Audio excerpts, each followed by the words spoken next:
Selamat datang kembali bersama saya dalam pembelajaran IPA.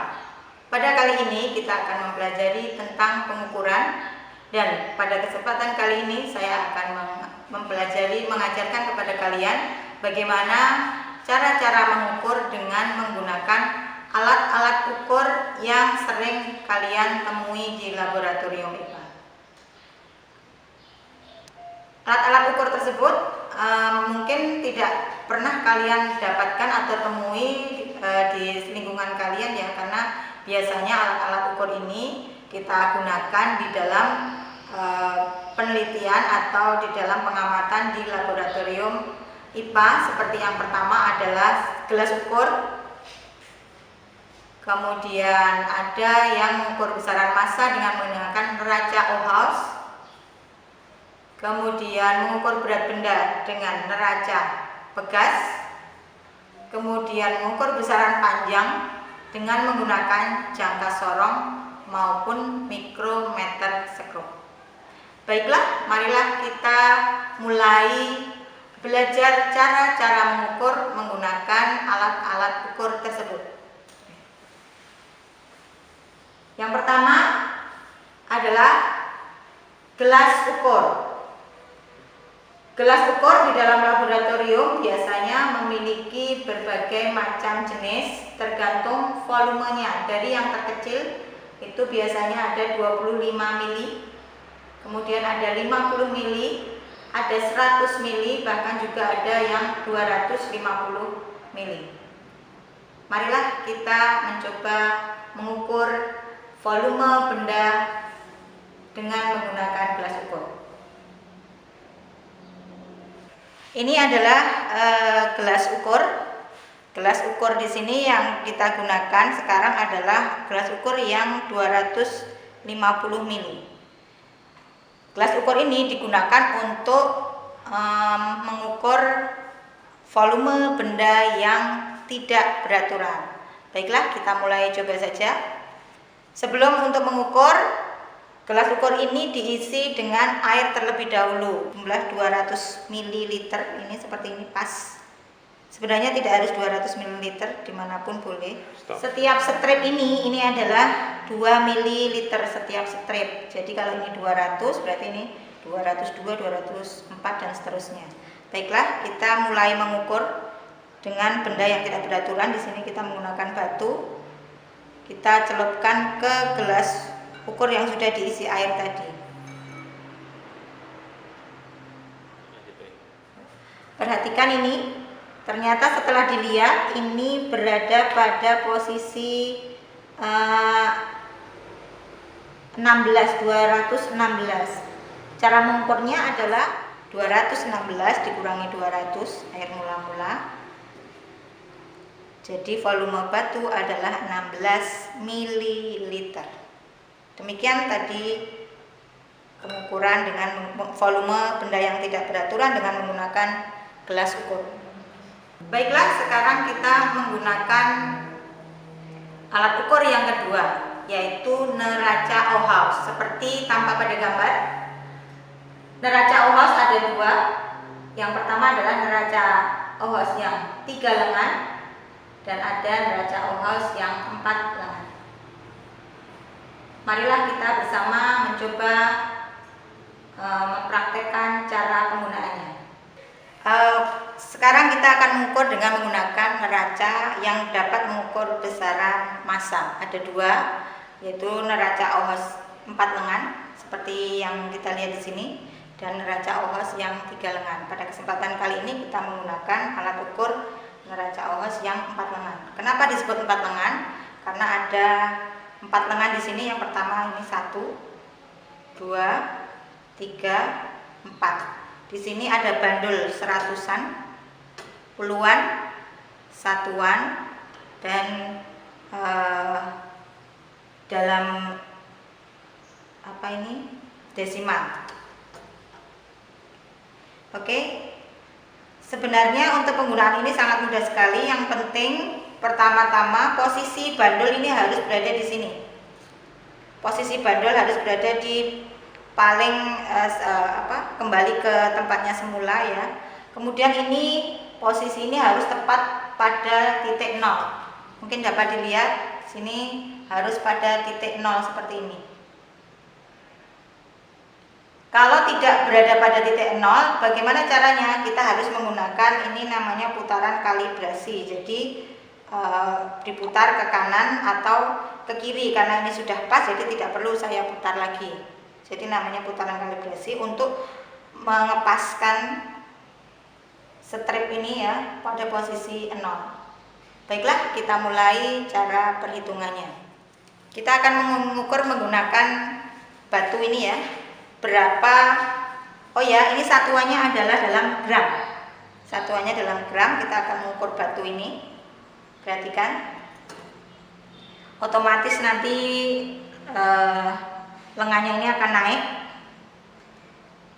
Cara mengukurnya adalah bagaimana nanti ini ruasnya ini pas lagi di 0. Caranya bagaimana? Kita mulai dari yang paling besar dulu. Yang paling besar dulu, ini ada 0, 100 gram, 200 gram. Kita mulai ke yang 100 gram dulu. Ternyata 100 gram ini sudah melebihi angka 0, berarti ini tidak perlu digunakan karena kita cuma membutuhkan yang sampai pas angka 0. Oke, kita mundurkan. Kemudian yang puluhan.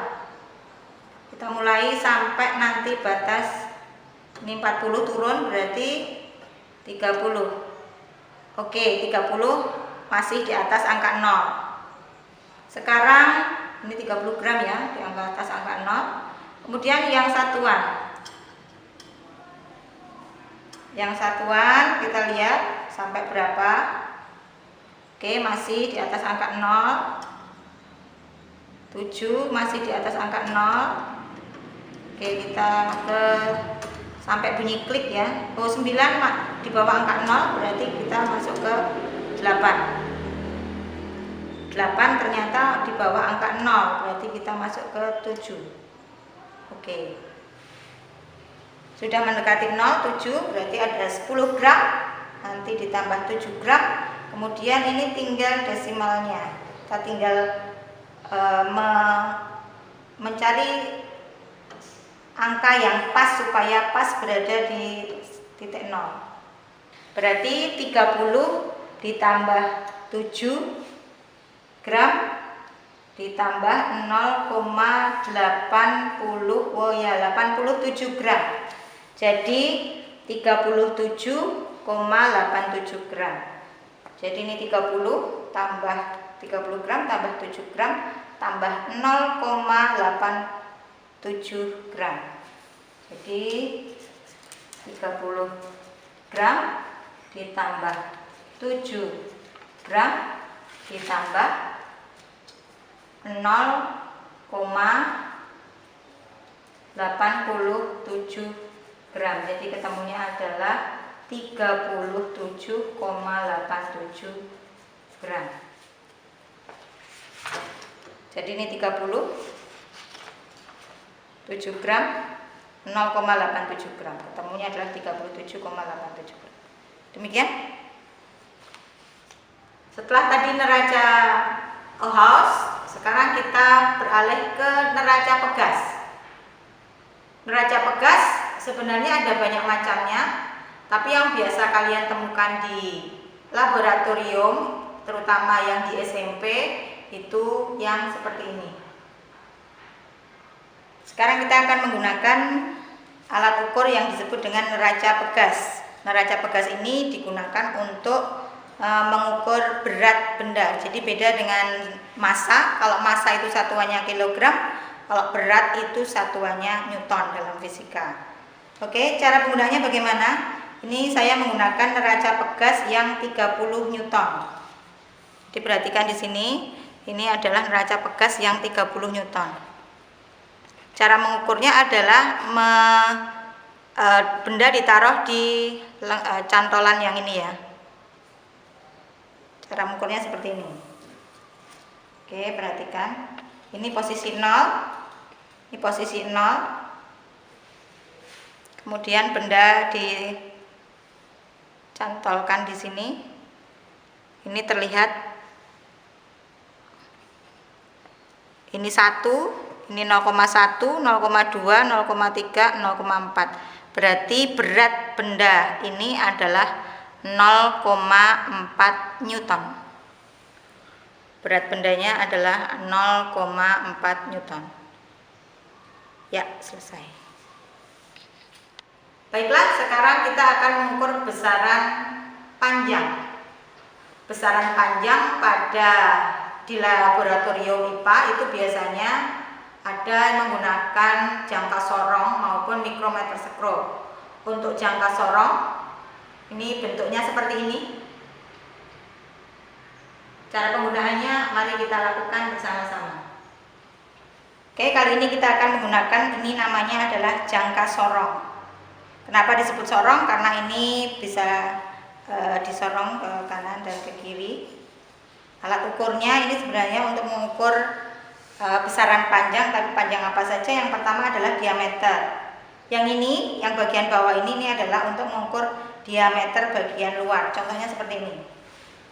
Ini diameter luar. Kemudian digeser. Nah, ini pas, sudah pas. Supaya tidak bergeser lagi, ini kuncinya, ini dikunci seperti ini supaya tidak bergeser.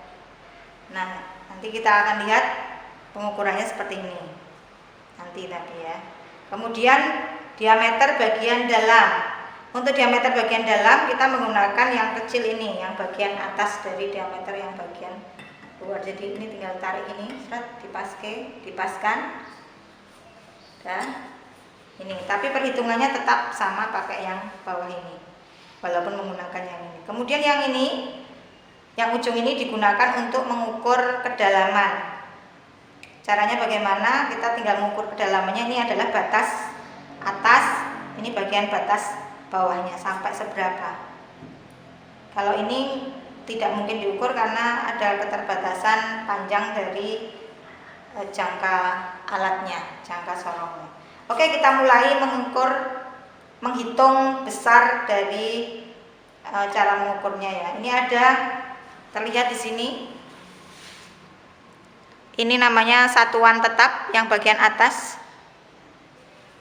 Yang bagian atas ini adalah satuan tetap. Yang bagian bawah ini adalah satuan geser. Nanti kita akan menjumlahkan hasil dari satuan tetap dan satuan skala tetap dan skala gesernya. Skala tetap itu ada dua. Yang pertama ini dalam sentimeter, yang ini dalam sentimeter, yang bawah. Kemudian yang atas dalam inci, tapi biasanya kita menggunakan yang sentimeter. Oke, kita mulai ya. Misalnya kita mengukur diameter luar dari gelas ukur ini ya. Geser. Kita sudah menemukan ukurannya, kemudian kita kunci. Nah, kita lihat di sini.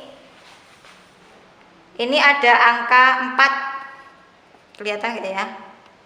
Ada 4. Ada angka 4. Ada angka 4. Kemudian setiap stripnya ini adalah 1. Jadi 4,1, 4,2. Batasnya kita menghitungnya angka skala tetap yang atas itu yang di depan angka 0. Jadi yang di angka 0 ini tidak ikut dihitung. Jadi di sini adalah 4,1. Ini ya, skala atasnya yang di belakang angka 0 itu 4,1 karena 4,2 itu pas lurus angka 0, jadi tidak dihitung. Jelas ya, jadi 4,1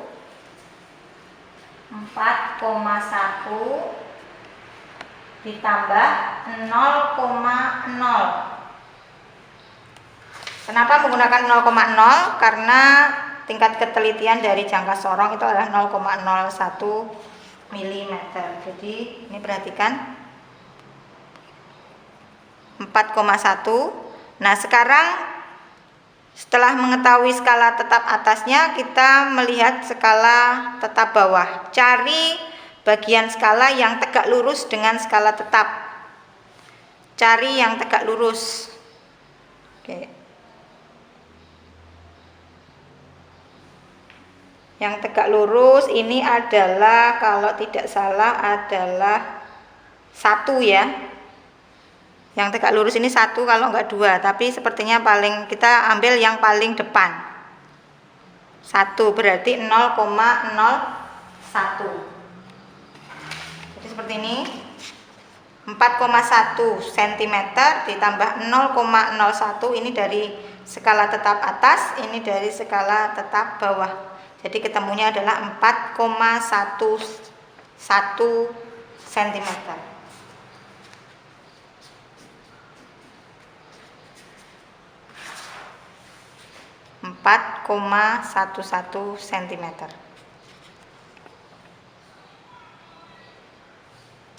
Sudah jelas ya?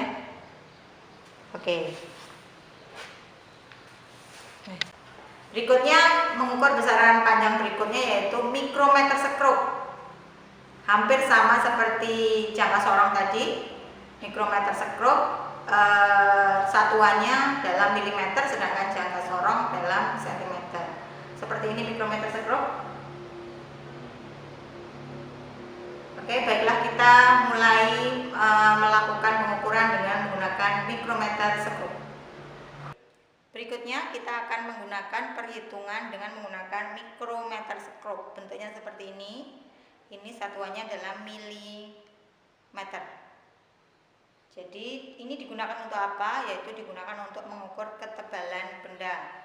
Bisa kertas, bisa ketebalan meja, ketebalan kayu, dan lain sebagainya. Sekarang kita akan mencoba mengukur ketebalan dari selotip ini ya. Ini fungsinya, yang ini adalah untuk mengunci supaya ketika kita mengukur ini kalau sudah pas ini tidak akan bergerak lagi. Oke, kita coba. Ada 2, ini ada skala tetap, ini ada skala putar. Jadi ini ada skala tetapnya, ini ada skala putarnya. Di skala tetap ini ada 0, di bawahnya adalah setengah, kemudian atasnya 1, 1,5, 2, 2,5, 3, 3,5, 4, 4,5, 5, 5,5, dan seterusnya. Sedangkan skala putar ini ada 0, 0, 1, 2, ini ya, 0, 1, 2, 3, 4, 5, 6, 7, 8, 9, 10, dan seterusnya. Oke, baik, kita mulai mengukur. Ini mengukur ketebalan dari, kita putar sampai pas. Nah, ini sudah pas. Kemudian kita kunci. Kemudian kita lihat hasilnya. Oke, kita bisa melihat di sini adalah angka 10, strip 10 ini masih kelihatan, tapi 10 setengahnya sudah nggak kelihatan. Kalau sudah nggak kelihatan berarti 10 setengah itu yang bagian bawah. Berarti kita ambil yang angka 10. Jadi yang skala tetap 10. Kemudian kita lihat yang skala putar. Ini ada 0, kita lihatnya ke atas. Ada 0, 1, 2. Berarti ini adalah 0,2. Jadi 10,0 ditambah 0,2 itu sama dengan 10,2 mm. Jadi skala tetapnya adalah 10, karena ini yang terlihat hanya strip 10-nya, yang 10 setengah tidak terlihat. Ini batasnya yang putar ini. Nah, skala tetapnya 10 ditambah dengan 0,2. Dari mana ini 0, angka 0 ke atas ya. 1, 2. Jadi 0,2 ditambah tadi yang 10 tambah 0,2 jadinya ketemunya 10,2 mm. Oke, demikian tadi perhitungan dari menggunakan mikrometer sekrup. Demikian tadi cara-cara pengukuran dengan alat-alat laboratorium yang ada di laboratorium IPA SMP. Mudah-mudahan dapat bermanfaat. Tetap semangat, tetap sehat. Wassalamualaikum warahmatullahi wabarakatuh.